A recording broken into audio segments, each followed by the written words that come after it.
Olá, muita informação e saúde. Começa agora Mistérios do Corpo. Tem bastante gente que sofre com a famosa cefaleia.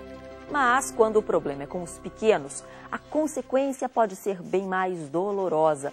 Hoje a nossa convidada é a doutora Thaís Rodrigues Villa. Ela é neurologista do setor de investigação e tratamento das cefaleias da disciplina de Neurologia e Neurocirurgia da Unifesp. Olá, doutora, seja bem-vinda ao programa. É um prazer estar aqui, agradeço o convite de vocês. Bom, eu achava que dor de cabeça, cefaleia, era uma coisa só dos adultos. Pelo jeito, não. Esse é um mito bastante frequente de que criança não teria dor de cabeça. Mas a dor de cabeça em crianças ela é mais frequente do que se pensa. A gente sabe que mais ou menos entre 70% e 80% das crianças vão apresentar uma cefaleia no decorrer da sua vida. Agora, eu quando era criança, até acho que adolescente, enfim, eu não me lembro de ter tido dor de cabeça. Você acha que isso é frequente? Hoje em dia, os tempos mudaram ou sempre foi assim? E eu que tenho sorte de nunca ter tido dor de cabeça nessa época. Na verdade, as cefaleias primárias, elas são multifatoriais. Existe uma tendência hereditária, provavelmente, isso está sendo visto de maneira importante, e também um fator ambiental bastante importante. Então, com certeza, realmente as novas rotinas, os novos hábitos podem sim estar aumentando a frequência e nessa idade tão tenra idade, desde crianças. A gente vai falar mais sobre isso. Eu só tenho uma curiosidade, a dor de cabeça da criança, ela é parecida com a dor de cabeça do adulto? Então, a criança ela tende a ter uma dor mais fraca intensidade, e com um período mais curto na crise. Porém, existem crianças que têm crises intensas, como a enxaqueca, tem crianças que têm crises intensas, assim como o adulto, inclusive com náuseas e vômitos. Isso vai variar muito também de paciente a paciente. E a criança, dependendo da idade, não consegue se explicar direito, né? Não consegue dizer o que está sentindo. Às vezes tem a náusea, chega a vomitar e não consegue dizer que aquilo é uma dor de cabeça. Sim, isso acontece. Quanto mais nova é a criança, maior é a nossa dificuldade em tirar uma história dessa dor. E a história da dor, a anamnese, em cefaleia, em dor de cabeça, é de suma importância para se chegar ao diagnóstico. Nas crianças pequenas, isso dificulta realmente o diagnóstico delas. Porque um adulto no consultório, você conversa, você pergunta e o adulto sabe se explicar. No consultório, por exemplo, você tem que ir mais a fundo ali nas perguntas, insistir, fazer muitas vezes a mesma pergunta. E muitas vezes adaptar essas perguntas à própria rotina da criança. Então, existe, por exemplo, na enxaqueca, tem uma aversão grande à claridade, a barulho, que a gente chama como termos médicos fotofobia, fonofobia. Na criança não tem como perguntar isso diretamente, a não ser em crianças maiores. Então a gente pergunta aos pais, a luz incomoda, a criança foge, o barulho, ela reclama desse barulho, então a gente adapta até aquele comportamento da criança para poder ter essa anamnese, essa história da dor. A gente popularmente chama de dor de cabeça todos os tipos de dores nessa região, mas são diferentes, né? Enxaqueca, dor de cabeça, qual é a diferença? Explica pra gente. Na verdade, dor de cabeça ela é um sintoma, né? A dor de cabeça é um sintoma que pode aparecer em N morbidade, N doenças, né?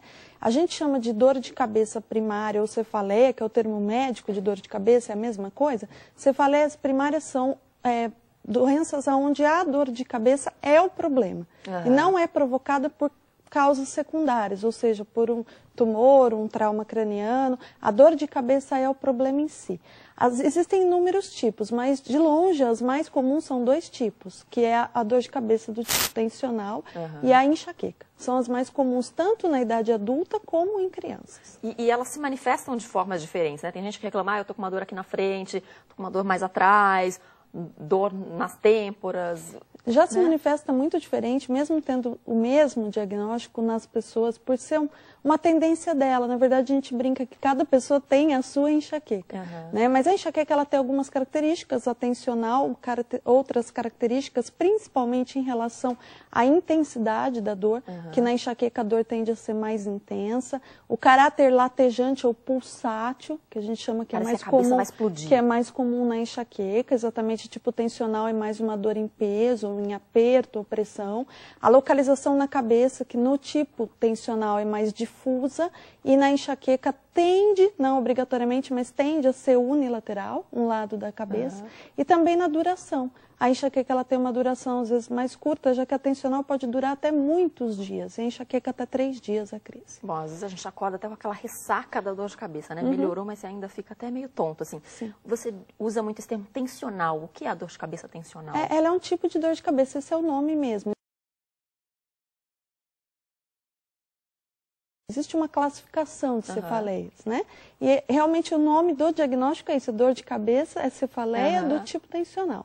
É um tipo de dor de cabeça é mais frequente na população. Aqui a população até erroneamente chama de dor de cabeça normal. A gente brinca que dor não é normal nunca.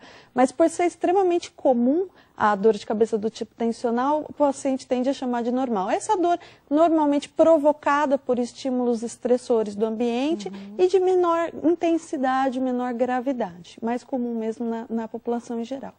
E tem a ver também esse nome com a tensão mesmo do dia a dia? Quando a gente está muito tenso, passa por algum nervoso, discute. Isso já aconteceu comigo. Às vezes eu passei por um dia ruim, cheguei em casa, batata, fiquei com dor de o cabeça. gatilho de tensão, que a gente chamou de ansiedade ou estresse emocional, ele é um desencadeante dos 2 tipos, na verdade, de todo tipo de dor de cabeça primária, inclusive da enxaqueca. Um dos mais importantes gatilhos de enxaqueca é a tensão, né? Mas talvez esse nome tensional deixe um pouco, né, estranho, porque parece que ela só é provocada ou ela é causada por isso.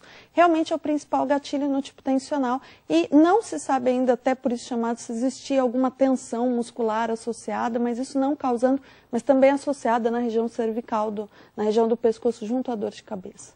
No próximo bloco, doutora, a gente vai continuar essa conversa sobre cefaleia, sobre dores de cabeça, saber mais sobre as crianças e o que causa aí as dores de cabeça. A gente volta já já, não saia daí.